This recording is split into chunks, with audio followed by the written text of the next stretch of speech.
কতদিন বয়স থেকে হয়েছে? 12 দিন বয়স থেকে রোগটা? 12 দিন বয়স থেকে হয়েছে তো? আরে মরছে কবে থেকে? 12 দিন বয়স থেকে তো? 4 দিন মরছে বেশি। আরে কতদিন বয়স থেকে মরছে? 4 দিন বলছি। 4 দিন বয়স থেকে মুরগিটা মরছে? না না, এই 4 দিন মানে আমি বলছি কতদিন বয়স থেকে? ওই ধরো 13।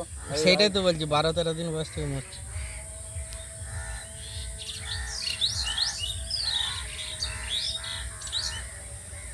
বাচ্চাটা ওই করে না।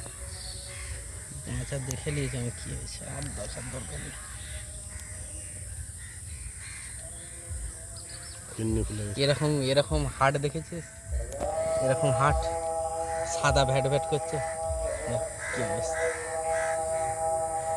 দেখ এরকম কলিজা দেখেছিস? কিডনি দেখ কত বড় হয়েছে, দেখ।